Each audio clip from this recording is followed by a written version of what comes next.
Welcome to the Nepali Diaspora Network podcast. We're your source for the key news and insights coming out of Nepal, especially for Nepalese living around the world. Yeah, we try to cut through all the noise and really focus on what matters. And this week, well, it's quite a mix. We're looking at some really deep-seated political issues kind of bubbling up again. Definitely. There's this constant tension, isn't there? You've got the whole messy aftermath of the Gen Z movement still playing out politically, legally. A real test of accountability, like you said. Exactly. But then on the flip side, you see this incredible resilience. Tourism numbers are looking surprisingly strong, for instance. Right, and some pretty dramatic rescue operations we'll get into. So our mission today is to connect those dots for you. What's the turbulence telling us? And where's the resilience coming from? We'll be covering cabinet shuffles, big infrastructure questions, a health crisis. Quite a lot to unpack. Okay, let's start with the political scene then, because the echoes of those Gen Z protests, they seem to be hitting right inside Blue Water. They really are. So Prime Minister Sushila Karki expanded her cabinet. It's up to 10 members now. But, well, the process itself kind of highlighted some ongoing problems. Yeah, I saw that. We got Dr. Sudha Sharma Gautam in health, which is key. But the one that really jumps out, considering everything, is Bablu Gupta as Minister of Youth and Sports. Right. He's a known Gen Z leader. And his very first move, signing off on live broadcasting all ministry meetings. That's a direct nod to those transparency demands, isn't it? It's definitely symbolic. A win for that transparency push. But, symbolism only goes so far when you look at who didn't make it to the swearing in. Ah, right. That was messy. Khagendra Sunar nominated for Labor Minister. Dropped last minute. Yeah. Because he's facing several criminal charges. And that's the thing, isn't it? With everyone demanding better governance, how does someone facing charges, contempt of court, verbal abuse, even Electronic Transactions Act stuff get nominated in the first place? It raises serious questions. Does it show maybe a weakness in the PM's position? That she has to consider figures like this? It's hard to say for sure. And then there was Annapurna Shrestha. Yeah, he just refused to take the oath. He was slated for land management, but apparently wanted the tourism portfolio instead. So, portfolio jostling right when you'd hope for focus. It doesn't exactly scream stable governance. Not really. And meanwhile, the push for accountability is also hitting the courts hard. The Supreme Court, right. They decided to file a police complaint themselves. Demanding action against people involved in vandalizing courts during the protests. Yeah. So the judiciary is pushing back against those tactics. But then the Supreme Court itself is under the microscope. Exactly. A writ petition was filed challenging the impartiality of that high-level inquiry commission looking into the Gen Z suppression and arson. The one chaired by Gari Bahadur Karki. That's the one. The petition alleges bias, saying Karki and another member made statements favoring protesters before. So now the SC has issued a show cause notice. So the commission has to defend itself against bias claims. It just shows how tangled this whole accountability process is. It really does.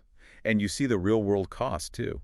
Like the Far West Provincial Assembly building in Dengue. Still closed from the fire damage during the protests. Still closed. Reconstruction is going to take at least 2 months.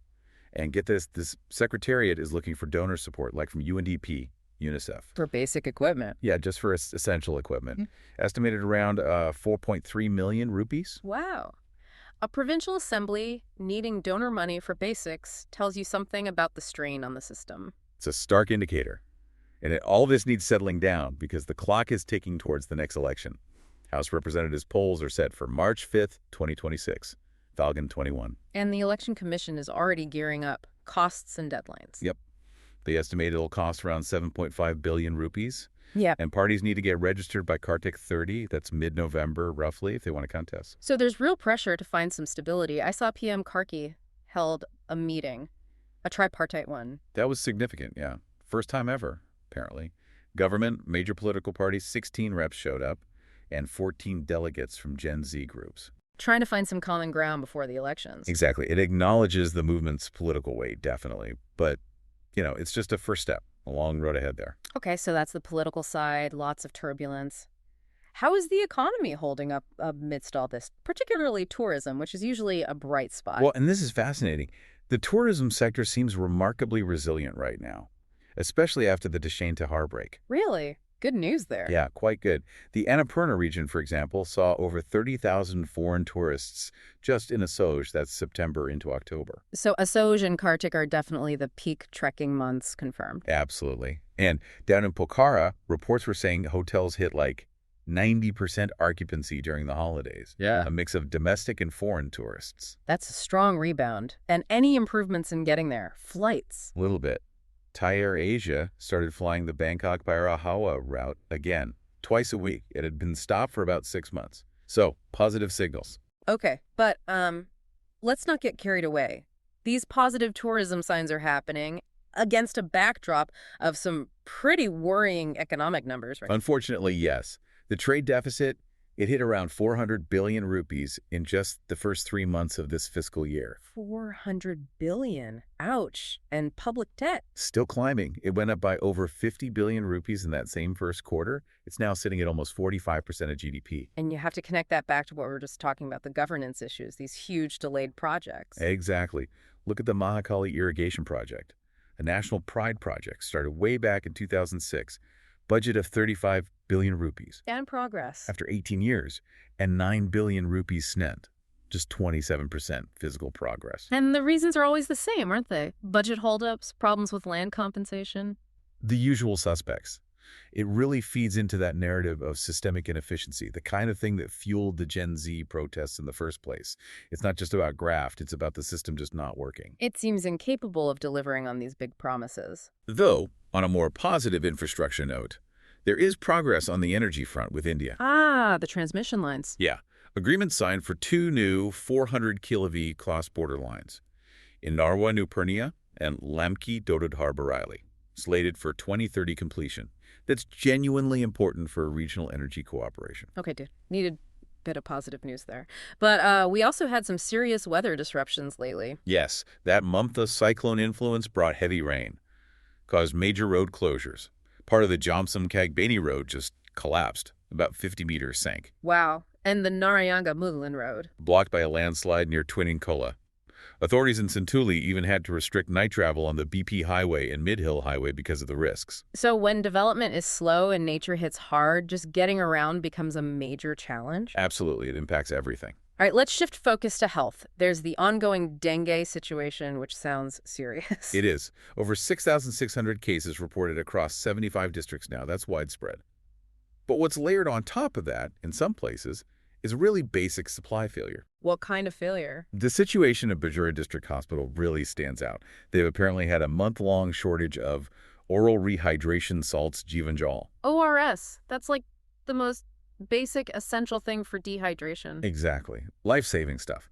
And the hospital is supposed to provide 98 medicines free, including ORS. But patients were having to go buy it from private pharmacies. That's just staggering. We talk about billions for projects, massive deficits, and the district hospital can't keep ORS in stock. It speaks volumes about logistics, resource management, failures that have real, immediate consequences for people's health. And the healthcare workers themselves are feeling the strain. Definitely. Nurses across the country have been protesting. They're demanding minimum wage, proper allowances, benefits matching government standards. And they're threatening to escalate. Yeah, they've set a deadline November 4th.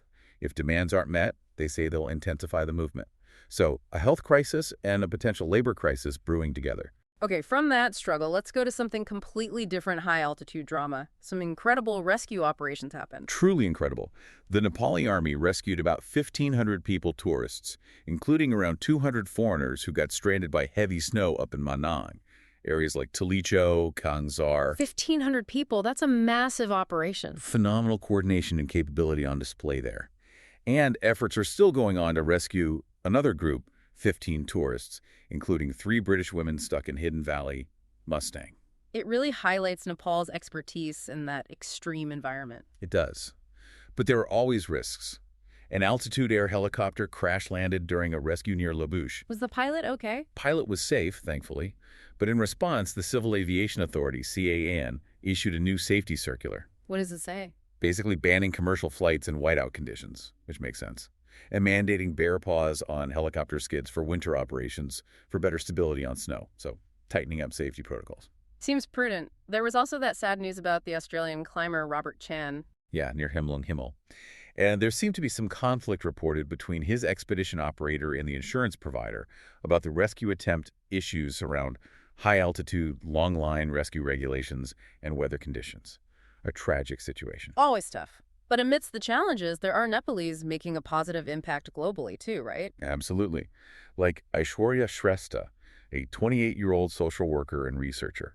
She was just named one of the UN's 17 young leaders for the Sustainable Development Goals for 2025. Wow, out of how many applicants? Over 33,000. It's fantastic recognition for young Nepalese talent making a global difference. That's brilliant. And acts of generosity closer to home. Yes, Sampada Tiwari, who's a Nepalese expatriate living in Boston, provided medical supplies and financial aid to patients at Green City Hospital in Kathmandu. Wonderful to hear. And the Karuna Foundation Nepal is planning to distribute free prosthetic hands to nearly 430 people across the country, starting in Koshi province.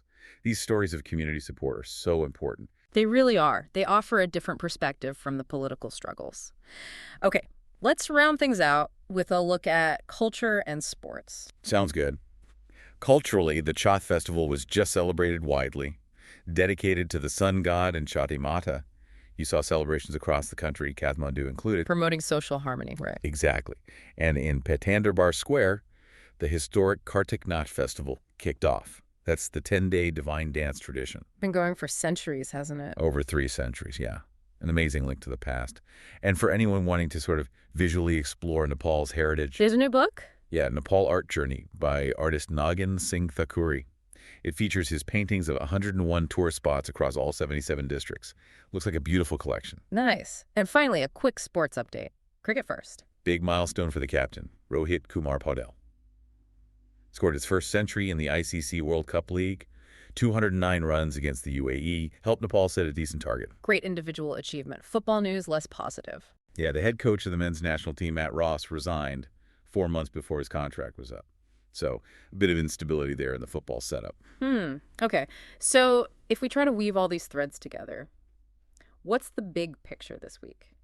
I mean, you see a nation really wrestling with itself, don't you? There's serious political turbulence, ministers not vetted, court challenges, those massive project delays we talked about, real systemic issues. Yeah, the deep-rooted problems are very visible. But right alongside that, you see this undeniable resilience, the tourism bouncing back, those incredible high-altitude rescues, showcasing national skill, young Nepalese like Aishworya Shrestha getting global recognition. It's like Nepal is simultaneously grappling with failures of the past and sort of striving for a different future. That's a good way to put it, a real tension between the two. Well, if you want to dig deeper into any of these stories, get the full context, and see all the source links, head over to nepalidiaspora.net. All the details are there. And just before we wrap up, a quick shout out for a great resource if you're a Nepalese living in the UK. That's belayat.uk. Ah, yeah, the classifieds platform. Exactly. Yeah. It's really useful for finding jobs, housing, connecting for local events, finding Nepali businesses. It's all about strengthening that community connection over there. So do check out belayat.uk. Great tip. Okay, that brings us to our final thought for you this week. Something to mull over. Given that the political system's recent struggles, like failing to vet ministers properly or manage huge projects over decades, seem so baked in, what does it actually take to change things? Beyond just symbolic gestures or more meetings. Yeah.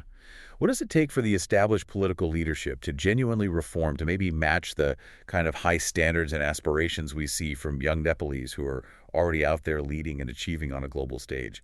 How do you bridge that gap? A tough question to end on. Food for thought indeed. Thanks for joining us on the Nepali Diaspora Network podcast. We'll catch you next time.